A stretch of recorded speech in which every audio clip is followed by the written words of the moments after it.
स्वागत है आप सभी का एजुकेशन की 98 यूट्यूब चैनल के ऊपर। गाइस, अगर आपने अभी तक हमारे यूट्यूब चैनल को सब्सक्राइब नहीं किया है तो सब्सक्राइब कर लें और बेल आइकन को ऑल प्रेस जरूर करें ताकि आने वाले ऐसे एजुकेशनल वीडियो आपको सबसे पहले देखने को मिले। गाइस, अगर वीडियो पसंद आए तो वीडियो को लाइक करें और अपने दोस्तों के पास शेयर करें और नीचे कॉमेंट कर जरूर बताएं कि वीडियो कैसा लगा। तो गाइस, आज का जो हमारा क्लास रहेगा वो रहेगा भारतीय राज्य व्यवस्था के ऊपर। तो गाइस, भारतीय राज्य व्यवस्था का पहला अध्याय है, पहला टॉपिक है वो है भारत का संवैधानिक इतिहास। आज इसी के बारे में सारे के सारे इम्पोर्टेंट क्वेश्चन हम करने वाले हैं गाइस। तो चलिए आज का क्लास हम शुरू करते हैं। तो गाइस, ये रहा पहला प्रश्न है आपके सामने कि B.R. अम्बेडकर और महात्मा गांधी के मध्य सन 1932 में हस्ताक्षरित पुनः समझौते में प्रावधान था। क्या प्रावधान था गाइस? तो इसका सही जवाब हो जाएगा option number D. Option number D, हरिजनों के लिए आरक्षण सहित निर्वाचन क्षेत्र का। गाइस, अगला प्रश्न है कि वह कौन सा अधिनियम था जिसने भारत की सत्ता को ब्रिटिश ईस्ट इंडिया कंपनी से ब्रिटिश क्राउन में स्थानांतरित की थी? तो गाइस, ये है ना वह कौन सा है ना जिसने ब्रिटिश ईस्ट इंडिया कंपनी को ब्रिटिश क्राउन में स्थानांतरित की थी? तो गाइस, वो है ऑप्शन नंबर डी, भारत सरकार अधिनियम 1858। गाइस, अगला प्रश्न है निम्नलिखित में से किस अधिनियम द्वारा भारत के गवर्नर जनरल को अध्यादेश जारी करने की शक्ति प्रदान की गई? तो गाइस, वो है इसका सही जवाब ऑप्शन नंबर बी, भारतीय परिषद अधिनियम 1861 इसका सही जवाब। गाइस, अगला प्रश्न है रेगुलेटिंग एक्ट पारित किया गया, कब किया गया था गाइस? रेगुलेटिंग एक्ट ये किया गया था गाइस 1773 ईस्वी में। ऑप्शन नंबर ए इसका सही जवाब हो जाएगा गाइस। अगला प्रश्न है भारत के गवर्नर जनरल को किस एक्ट के द्वारा अपनी समिति के निर्णय को अस्वीकार करने का अधिकार मिला?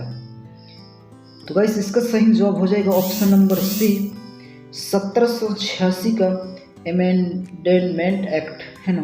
गाइस, मेरा कम्युनिकेशन थोड़ा स्ट्रॉन्ग नहीं है इसलिए आप इसको अच्छे से कम्युनिकेशन कर लेंगे। गाइस, ऑप्शन नंबर सी इसका सही जवाब हो जाएगा। गाइस, अगला प्रश्न है कि महारानी विक्टोरिया को भारत की समागी नियुक्त किया गया, कब नियुक्त किया गया गाइस इसको? तो गाइस, इसको नियुक्त किया गया था 1876 ईस्वी में। ऑप्शन नंबर सी इसका सही जवाब हो जाएगा गाइस। अगला प्रश्न है कि मिंटो मार्ले सुधार का उद्देश्य क्या था?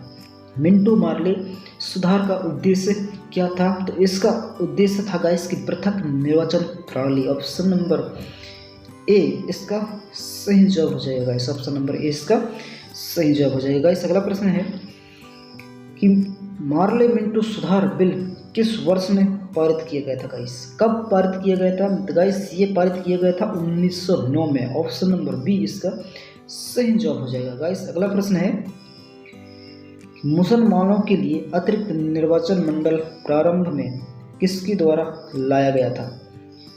तो किसके द्वारा लाया गया था गाइस? ये लाया गया था मार्ले मिंटो सुधार 1909। ऑप्शन नंबर बी इसका सही जवाब हो जाएगा गाइस। अगला प्रश्न है 1909 में इंडियन काउंसिल एक्ट में किस बात की व्यवस्था की गई थी?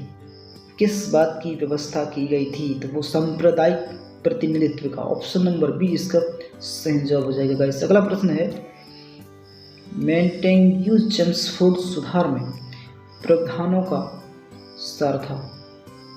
क्या था गाइस इसका सार? गाइस, वो था प्रांतों में दोहरा शासन। ऑप्शन नंबर बी इसका सही जवाब हो जाएगा गाइस। अगला प्रश्न है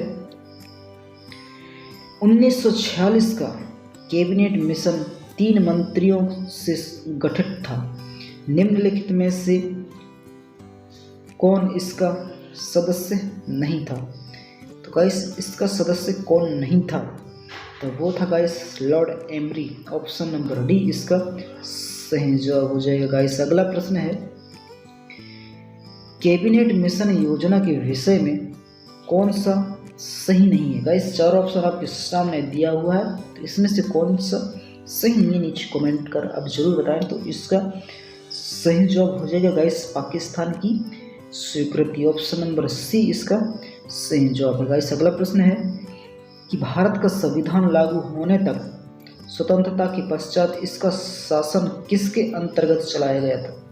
किसके अंतर्गत चलाया गया है गाइस। तो ये चलाया गया था कि 1935 के भारत सरकार अधिनियम के अनुसार। ऑप्शन नंबर सी इसका सही जवाब हो जाएगा। इस अगला प्रश्न है कि भारतीयों को वर्ष 1947 में सार्वभौम सत्ता सौंपने की योजना निम्न में से किस नाम से जानी गई। किस नाम से जानी गई। तो गाइस इससे जाना गया था माउंटबेटन योजना के नाम से। ऑप्शन नंबर सी इसका सही जवाब हो जाएगा गाइस। अगला प्रश्न है कि भारत शासन अधिनियम 1919 के अंतर्गत विधिका का अंतिम निर्वाचन किस वर्ष में किया गया था। किस वर्ष में अंतिम निर्वाचन किया गया था गाइस। तो ये किया गया था 1945 में। ऑप्शन नंबर सी इसका सही जवाब हो जाएगा गाइस। अगला प्रश्न है, अखिल भारतीय महासंघ स्थापित करने का प्रावधान शामिल किया गया। कब शामिल किया गया। तो गाइस वो किया गया था भारत सरकार अधिनियम 1935 में। ऑप्शन नंबर ए इसका सही जवाब हो जाएगा गाइस। अगला प्रश्न है, निम्न में से किस अधिनियम ने केंद्र में द्वैध शासन प्रणाली को स्थापित किया। केंद्र में द्वैध शासन प्रणाली स्थापित किया कब गाइस। ये कौन किया। वो भारत शासन अधिनियम 1935। ऑप्शन नंबर ए इसका सही जवाब है गाइस। अगला प्रश्न है कि संघीय प्रणाली का पहला प्रयास भारत सरकार के किस अधिनियम द्वारा किया गया था। किस अधिनियम और किस वर्ष में किया गया था गाइस। तो वो किया गया था 1935। ऑप्शन नंबर सी इसका सही जवाब हो जाएगा गाइस। अगला प्रश्न है कि किस अधिनियम की प्रमुख विशेषता प्रांतीय स्वायत्तता थी। किस वर्ष में गाइस। तो 1935 में। 1935 इसका सही जवाब हो जाएगा गाइस। अगला प्रश्न है कि भारत में सचिव का पद किसके द्वारा निर्मित किया गया था। भारत में सचिव का पद किसके द्वारा निर्मित किया गया था। तो वह किया गया था गाइस भारत सरकार अधिनियम 1858 के तहत। ऑप्शन नंबर बी इसका सही जवाब हो जाएगा गाइस। अगला प्रश्न है कि किस भारत सरकार अधिनियम के तहत पहली बार विधिका में कुछ निर्वाचित प्रतिनिधित्व की मंजूरी दी गई थी।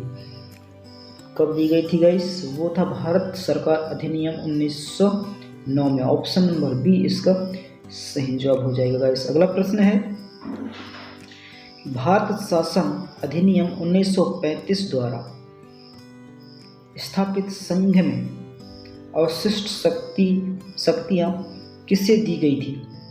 किसे अवशिष्ट शक्तियाँ दी गई थी। तो गाइस ये गवर्नर जनरल को दिया गया था। ऑप्शन नंबर बी इसका सही जवाब हो जाएगा गाइस। अगला प्रश्न है कि किस अधिनियम को मेंटेन की चेम्सफोर्ड सुधार के नाम से जाना जाता है। किसे जाना जाता है गाइस। तो ये भारत शासन अधिनियम 1919 को। ऑप्शन नंबर बी इसका सही जवाब है गाइस।